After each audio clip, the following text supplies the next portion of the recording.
Sido could not prevent tears welling up in her eyes as she said quietly, "Such is the state of my father's mind that I can now hardly be in the same room with him before he takes to shouting and demanding of invisible footmen that I be removed. In truth, he frightens me." Jan then reached out and touched her hand. Sido wiped her eyes. "What will people think of us?" "That we're lovers having a quarrel." Sido's face turned deep crimson. "Leave your father. Let me get you out. I can do it. I have the papers and the money. There's a new life waiting for you in London." He could hear her thoughts. The longing to be loved by a father who would never love her. He said in desperation, "He has never cared for you. What do you owe him?" Sido looked bewildered. Had she said these things out loud? "Come away with me today," begged Jan. "I cannot. I couldn't live with myself if I did." He sighed. "I knew you'd say that." "Is your father willing to go to England?" "Yes. The Duchesse de Lamont, who took us in, has recommended a Mr. Tull who will help us escape."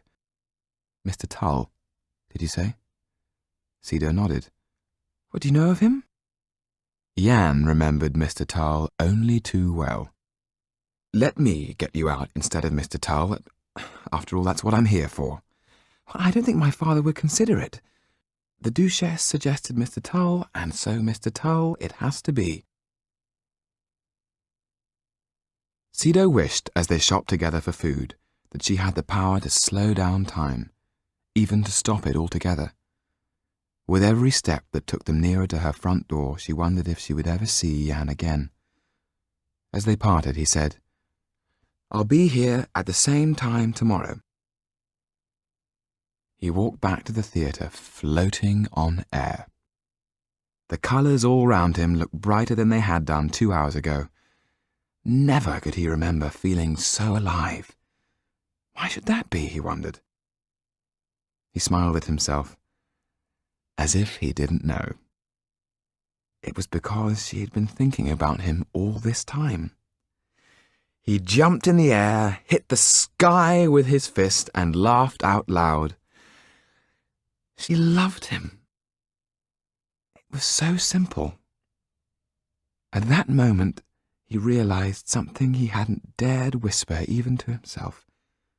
Something that Orlando had seen so clearly in the palm of his hand. There was only one person for him, and that was, and always would be, Sido de Ville-Duval. The gravity of this realization made him once more aware of his feet upon the street. Didier's words a pebble in his happy thoughts. "Like a ripe cherry waiting to be plucked from a tree." A sudden and terrible dread overcame him. He was now certain that the involvement of Mr. Tull did not bode well.